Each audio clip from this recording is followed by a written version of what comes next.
Federal Chancellor Friedrich Merz received the King of the Hashemite Kingdom of Jordan, Abdullah II, in Berlin.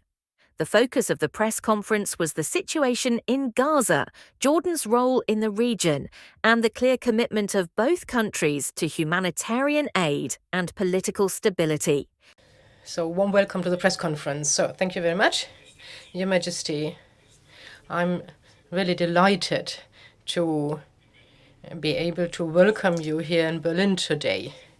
You are my first guest from your region since I took office. And this is, I think, a very fortunate coincidence that today, of all days, we had the opportunity to talk to each other. Our two countries, Jordan and Germany, have enjoyed a special partnership that has grown over 7 decades. And that has also to do with your role personally in your region. Jordan is an anchor in a region of the world that has not found peace and is unsettled. And that is why, Your Majesty, I would like to thank you personally for your commitment, but also I would like to thank your country. You are highly appreciated in Germany, and I would like to express this also personally. Today, we talked at length about the situation in the region, also in Gaza and on the West Bank. The federal government's overarching aim is peace and security for the people in Israel and in the whole region. We are convinced that a negotiated two-state solution still remains the best chance to reach this aim one day. The recognition of a Palestinian state is, in our eyes, at the moment, not the right step for the time being. This can be one of the last steps on the way towards achieving a two-state solution. That is why the federal government is not planning to recognize a Palestinian state in the near future. What is of primary importance for us now is to achieve long overdue initial steps on the most pressing issues. First of all, we need a ceasefire in Gaza. The hostages, among them still German nationals, must be freed. The Hamas must be disarmed. Their terror must stop. Secondly, Israel must improve the catastrophic humanitarian situation in Gaza rapidly and decisively.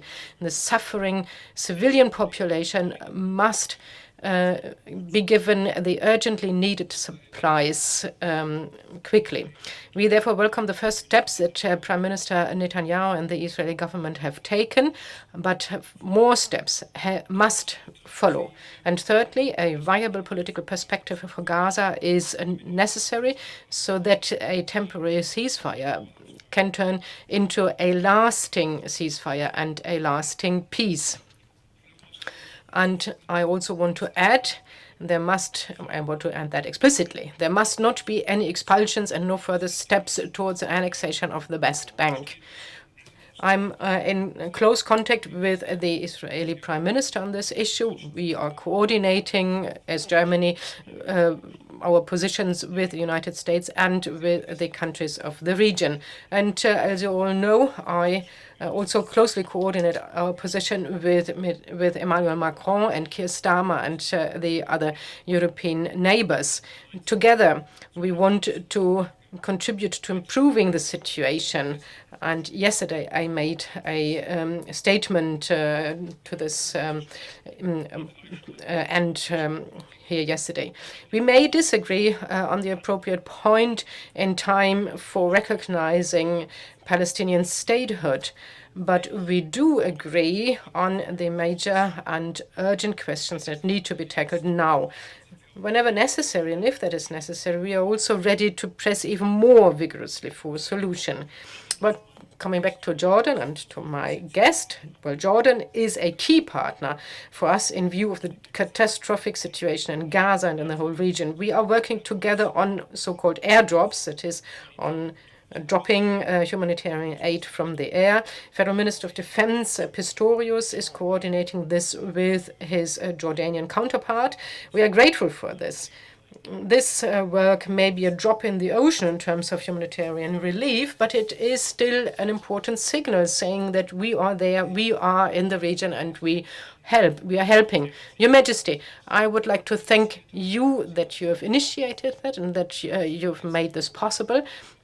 While we are standing here, two A300M aircraft are in the air on their way to Jordan, and they will be equipped there, they will be refueled there, so that they can then perform their mission starting next week and possibly even starting tomorrow.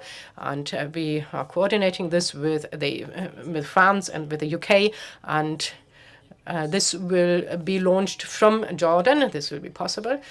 This is also coordinated with the Israeli government, and the air permits have been given for the airspace. Your Majesty, your country is a reliable partner also in the fight against Islamist and extremist threats. Jordan, for many years, has been a valuable and reliable base for the federal armed forces in the Middle East. I would like to thank you warmly for supporting us in our evacuation flights of German nationals during the fights between Israel and Iran. You are also a highly esteemed advice giver. Also to me, I'm very grateful that I've been able to draw on your valuable advice for the second time already today. And I also want to appreciate explicitly that the Jordanian Royal House is the guardian of the holy seats in the region, and they achieve and do a lot for that, and the important role that you play for that. Thank you very much, Your Majesty. I would like to thank you for your visit today and for your valuable partnership, and thank you for the good partnership between our two countries. Thank you. Thank you for your well welcome, and it is a pleasure to meet with you today to discuss several topics of great importance to both our countries and regions. Jordan and Germany, as you said, enjoy a deep and enduring partnership that is rooted in shared values, mutual respect, and robust cooperation across political, economic, and humanitarian spheres.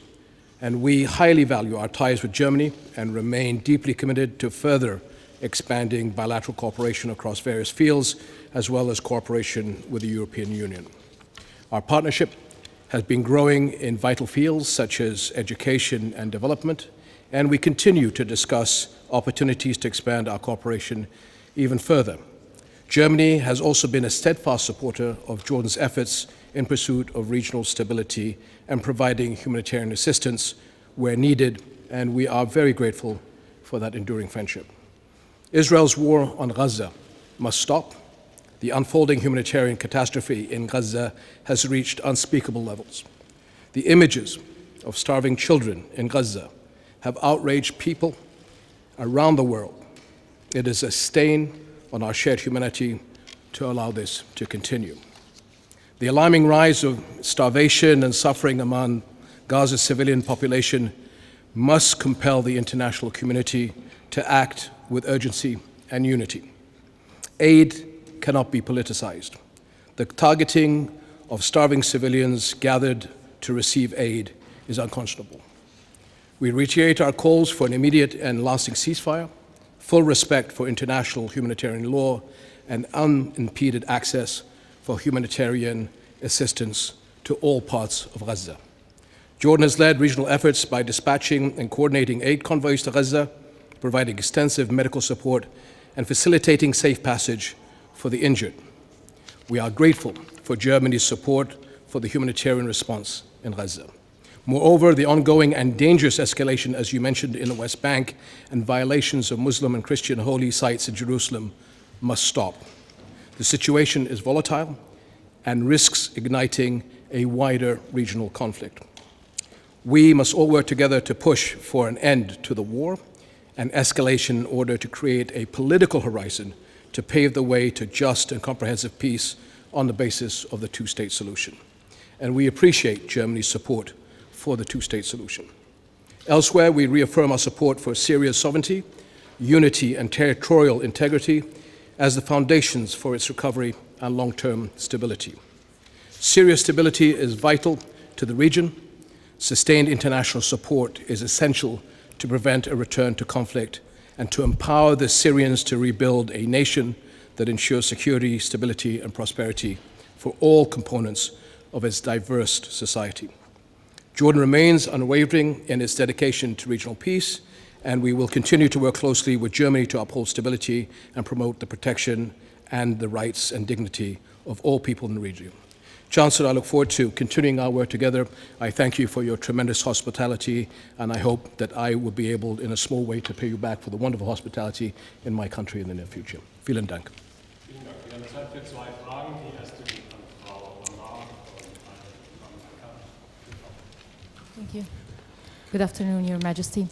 As you've highlighted in your speech just moments ago, the situation, the humanitarian situation in Gaza has reached unprecedented levels. International organization has been warning about the starvation level of the Gazan people.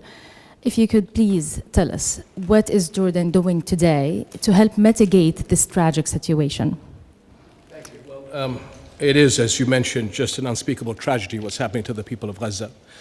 Jordan, I think, has been the leading nation in providing support to the people of Gaza, as well to the people of the West Bank, not only with our 2 field hospitals that we've had there since the beginning of the conflict, but with trying to get assistance to Gaza in all means.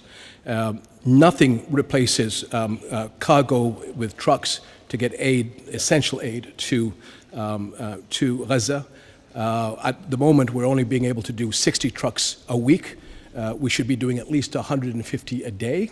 Our trucks, unfortunately, are attacked by settlers as they go to Gaza, and this is a responsibility of the Israeli government. The frustration that we have in our country over the past year and a half is that this is politicized, and unfortunately, bureaucracy is being used as a tool to help or to push the people of Gaza into starvation. So we need international support to get truck traffic as quickly as possible in the numbers that are required. We also need the ability of UN organizations, NGOs, and other organizations around the world to be active in Gaza, because they are the most capable people of doing that. And we are very grateful for Germany's support of airdrops. Airdrops is a drop in the ocean, as the Chancellor mentioned, but it does send a signal and pressure on Israel that we are trying the best that we can. But truck traffic needs to be started as quickly as possible in the numbers that we need to affect the people of Gaza in the right direction. Question for Mr. Chancellor. Good afternoon. In relevance with what His Majesty has mentioned, international diplomacy and international support, and this is something that you have highlighted as well. Recently, the foreign ministers of 28 countries, including several European ones, has issued and released a statement that is demanding and calling for ending the war on Gaza and also refusing and rejecting the displacement of the Palestinians. I have 2 questions in that regard. My first one, what is the position of Germany regarding the ongoing war on Gaza? The second one is the threats of displacing the Palestinians and the international reports regarding the starvation. My second question, is there a specific reason why Germany did not join this statement among the rest of the countries? Thank you.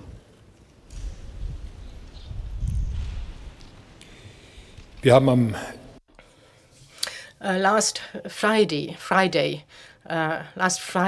we had a meeting of the heads of government of the UK and Germany and France, and we passed a declaration, a joint statement, which is pretty comprehensive, and this contains this position that you asked for, namely an immediate stop of armed conflict in Gaza, a ceasefire, then a stop of displacement, expulsion from Gaza and the West Bank, and an immediate permission for humanitarian aid to be delivered, as His Majesty just pointed out.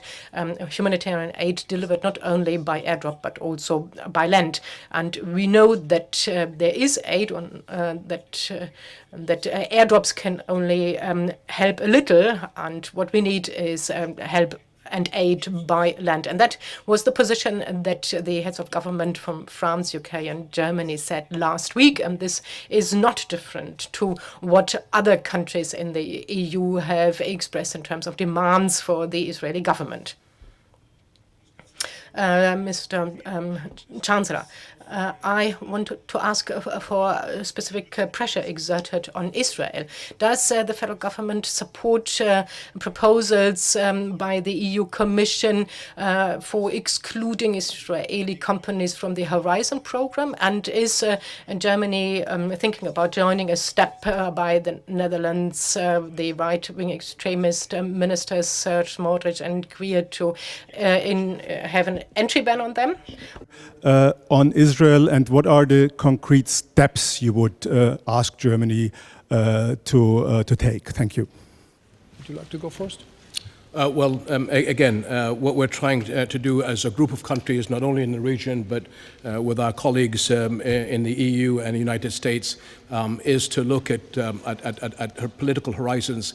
But first of all, we need to put the war in Gaza to a stop as quickly as possible, to get humanitarian aid in large numbers to mitigate the disaster that is unfolding every day in front of us. And this is part of teamwork that is happening between a group of Arab countries, the European Union and the United States. And so one last thing just on the airdrops. Our small nation, just by ourselves, when it came to airdrops, we are now the third largest country in humanitarian airdrops in the world since 1948 and the Berlin airlift. So I understand that it is not the most efficient way of doing things, but it is something that we can do. But it is pressure on Israel to allow us to get not only to Gaza, but also to the West Bank that is suffering also. Wir haben, wie Sie alle wissen, gestern im sogenannten Well, yesterday the Security Cabinet met and we discussed the situation in the region very extensively. I presented the results of our meeting here last night. Nothing new has come about since, but we will continue to observe the situation in the region. There were no deliberations in Brussels this morning regarding the measures that you mentioned, but this is probably not the final state. Probably Thursday next week, we will ask the three foreign ministers from the UK, France and Germany to travel to Israel together and to present the position of the three governments of these three states. And of course, we have the right, reserve the right to continue our discussions and take decisions.